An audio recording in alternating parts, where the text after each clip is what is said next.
Hello students and welcome back. तो आज से हम शुरू कर रहे हैं हमारा नया चैप्टर जो है फाइबर टू फैब्रिक, जो है आपका चैप्टर 3। ठीक है, तो फाइबर टू फैब्रिक मतलब यहाँ से एक वर्ड समझने की कोशिश करो। फाइबर फाइबर जो आपके वो जो थिन आपके स्ट्रैंड्स आते हैं या छोटे छोटे जो आपका थ्रेड है, जो थ्रेड लाइक स्ट्रक्चर है, ठीक है, वहां से कैसे फैब्रिक बनता है, मतलब वहां से कैसे आपका कपड़ा बनता है, वो हम पढ़ने वाले हैं। एक छोटे से थ्रेड से कैसे एक पूरा का पूरा कपड़ा बनता है वो हम पूरा पढ़ेंगे, ठीक है, इस चैप्टर के अंदर। तो बढ़ते हैं। Paeli and Bujo won the first prize in a science quiz competition held at their school.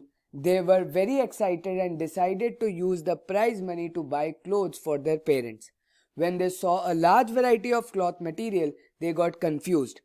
The shopkeeper explained that some clothes or fabrics were cotton and some were synthetic. तो कुछ cloth क्या थे आपके cotton थे और कुछ आपके क्या थे सिंथेटिक थे. He also had woolen mufflers and shawls. ठीक है, तो ये क्या था, ये पूरा का पूरा कंपटीशन था, क्विज कंपटीशन था साइंस के बारे में। तो उधर उन्होंने ये सारी चीजें देखी। एक शॉपकीपर ने उन्हें अलग अलग फैब्रिक के बारे में एक्सप्लेन किया, cotton, synthetic, woollen mufflers and shawls के बारे में।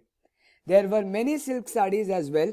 Paheli and Bujo felt very excited. They touched and felt these different fabrics. उन्होंने टच किया और फील किया उन फैब्रिक्स को. Finally they bought a woolen muffler and a cotton sari. तो कॉटन साड़ी और वुलन मफलर इन्होंने खरीद लिया वहां से. After their visit to the cloth shop, Paheli and Bujo began to notice various fabrics in their surroundings. They found that bed sheets, blanket, curtains, tablecloth, towels and dusters were made from different kinds of fabric. हर चीज different kind of fabric से बनती है. Even their school bags and the gunny bags were made from some kind of fabric. They tried to identify these fabrics as cotton, wool, silk or synthetic. Can you also identify some fabrics? तो आप भी क्या touch करके या देख करके feel कर मतलब देख करके या फील करके बता सकते हो कि ये कौन सा फैब्रिक है? तो अगर है तो आप क्या करना, ट्राई करना और कुछ अलग अलग क्लॉथ के पीसेस ले लेना और टच करके देखना और मम्मी पापा से पूछना कि ये कौन सा है. ठीक है, तो 3.1 पर चलते हैं. वैरायटी इन फैब्रिक्स, जो कि है आपका activity 1. Visit a nearby tailoring shop, collect cutting of fabric left over stitching, feel and touch each piece of fabric. Now try to label some of the fabric as cotton, silk, wool or synthetic after asking for help from the tailor. तो Taylor shop के पास जाके आप ये कर सकते हो. Do you wonder what these different fabrics are made of? When you look at any fabric, it seems a continuous piece. Now look at it closely. What do you notice? तो अगर आप दूर से देखोगे तो बिल्कुल एक ये कंटिन्यूस पीस दिखता है, लेकिन अगर पास जाके देखोगे तो आपको कुछ स्ट्रैंड ऐसे ऐसे दिखेंगे जिनसे ये बना है. पतले पतले चीजें दिखते हैं और बीच में हल्के हल्के होल्स भी दिखते हैं. Select a piece of cotton fabric you labeled in activity 1. Now try to find a loose thread or yarn at one of the edges and pull it out.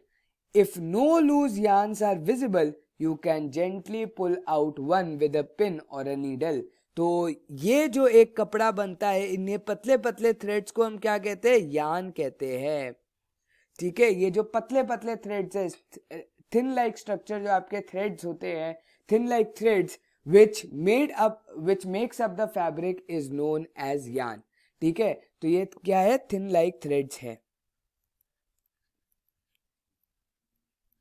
ठीक है, तो यहां पर आपको यार्न के बारे में पता लगा है. और आप क्या कर सकते हो, अगर कोई एक निकल रहा है, कभी कभी कुछ कपड़े आपके होते हैं जिनके अंदर से एक एक छोटा सा थ्रेड कभी कभी निकल जाता है, तो उसे हम यार्न कहते हैं. तो अगर आप उसको निकाल सकते हो तो उसको निकाल दो. अगर आप उसको नहीं निकाल पा रहे, मतलब ये पूरा का पूरा अच्छा पीस है, तो आप क्या करो, एक पिन से क्या करो, एक छोटा सा एक थ्रेड को निकाल दो. ठीक है, तो yarn are visible, you can gently pull one with a pin or needle. We find that a fabric is made up of yarns arranged together. What are these yarns made up of? तो अब yarns किससे बने हैं, ये पूरे के पूरे ये थ्रेड लाइक स्ट्रक्चर किससे बने हुए हैं? तो अब आता है fibre. Take out a yarn from a piece of cotton fabric. Place this piece of yarn on the table. Now press one end of the yarn with your thumb. Scratch the other end of the yarn along its length with your nail as shown. Do you find that at this end the yarn splits up into thin strands. तो basically होता क्या है, ये यान भी क्या होता है, बहुत छोटे छोटे थ्रेड लाइक स्ट्रक्चर से बनता है, बहुत पतले पतले थ्रेड लाइक स्ट्रक्चर से बनता है। तो एक यान को अगर आप खींचोगे तो और ज्यादा उसके अंदर से थ्रेड्स निकलेंगे। समझ में आई बात? तो you might have observed something similar when you try to thread a needle. Many a time the end of the thread is separated into a few thin strands. This make it difficult to pass the thread through the eye of the needle. The thin strands of thread. अब देखो ये definition बहुत ज़्यादा important है क्योंकि ये fibers की definition है.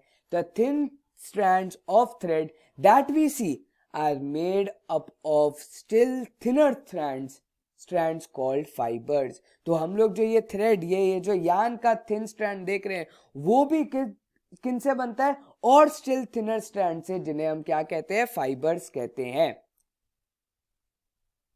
Fabrics are made up of yarns and yarns are further made up of fibres. ठीक है, तो फैब्रिक्स किससे बनते हैं, यार्न से बनते हैं, यार्न्स किससे बनते हैं, फाइबर्स से बनते हैं।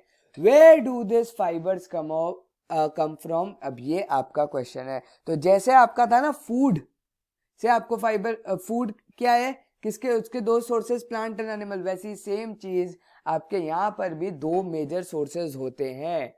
ठीक है, तो the fibres of some fabrics such as cotton, jute, silk and wool are obtained from plants and animals. जैसे फूड वैसे ही fibres, these are called natural fibres. तो क्योंकि ये नेचुरल ऑब्टेन्ड है, क्योंकि प्लांट्स ग्रो नेचुरली होते हैं, एनिमल्स ग्रो नेचुरली होते हैं, तो इसलिए हम इनको क्या कहते हैं, नेचुरल फाइबर्स कहते हैं। और ये आपके एग्जांपल है, cotton and jute are example of fibres obtained from plants, wool and silk fibres are obtained from animals, wool from sheep, और आपका सिल्क किससे होता है, कुकून से। मेरी स्पेलिंग मुझे आइडिया नहीं है, एक बार आप चेक कर लेना, हो जाती है स्पेलिंग मिस्टेक मुझसे बहुत ज्यादा। ठीक है, तो कुकून से, बटरफ्लाई वो वाला पूरा मॉथ वाला जो पूरा प्रोसेस होता है सिल्क वर्म से। ठीक है, कुकून किससे, सिल्क वर्म से। तो सिल्क वर्म आपका क्या करता है, सिल्क आपको देता है। wool is obtained from the fleece of sheep or goat. It is also obtained from the hairs of rabbit, yak and camels. Silk fibers is, अच्छा यहाँ पर लिखी हुई है स्पेलिंग, सॉरी एक सी नहीं आएगा। ठीक है, तो it is also obtained from the hair of rabbit, yak and camels. Silk fibers is drawn from cocoon of silkworm. For thousands of years, natural fibers were the only one available for making fabrics. In the last 100 years or so, fibers are also made from chemical substances which are not obtained from plant or animal sources. These are called synthetic fibers. और synthetic fibers के बहुत ज़्यादा detail में हम class 8th के अंदर पढ़ते हैं। Some examples of synthetic fibers are polyester, nylon and acrylic. तो ये example आपको learn करने हैं बस। Bujo has seen in the museum items like the one shown here. These were worn by warriors.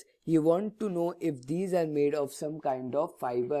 तो कुछ कुछ स्टील के चीजें जो बनती थी, कवच बनता था वो वॉरियर्स के लिए बनता था, वो स्टील का बनता था। तो क्या वो भी फाइबर से बनता था? नहीं, वो स्टील का बना होता था। तो आज हम कॉटन जूट ही लास्ट पढ़ेंगे और फिर इसको एंड करेंगे। तो सम प्लांट फाइबर्स, हम लोग टिपिकली प्लांट फाइबर्स के बारे में पढ़ेंगे, जिसमें हमारे दो एग्जांपल है, कॉटन और जूट, और एक इंपॉर्टेंट डेफिनेशन है वो है आपकी गिनिंग की। ठीक है, have you ever made wicks for oil lamps? तो ऑयल लैम्प्स के विक जब दिवाली में जलाना होता है तो हम विक बनाते हैं, या विक हमें आजकल रेडीमेड मिल जाती है। What do you use for making these wicks? The cotton wool is also used for filling mattresses, quilts और पिलोज। तो कॉटन की जो वुल लाइक स्ट्रक्चर होता है वो आपके पिलोज को भी बनाता है। Take some cotton wool, pull it apart and look at its edges. What do you observe? The small thin strands that you see are made up of cotton fibers. Where does this cotton wool come from? It is grown in the fields. Cotton plants are usually grown at places having black soil and warm climate. इसका मतलब क्या हो गया? गुजरात हो गया आपका example. ठीक है, Can you name some states of our country where cotton is grown? The fruits of the cotton plant which are known as the cotton balls. ठीक है, तो फ्रूट होता है कॉटन प्लांट का, जो फ्रूट होता है उसे हम कहते हैं cotton balls, are about the size of a lemon.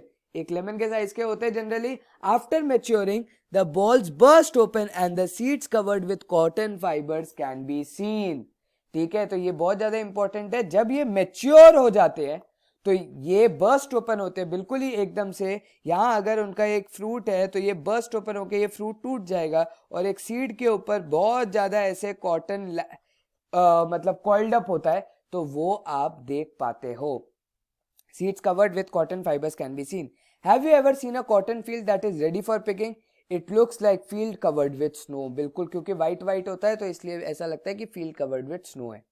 From these balls cotton is usually picked by hand.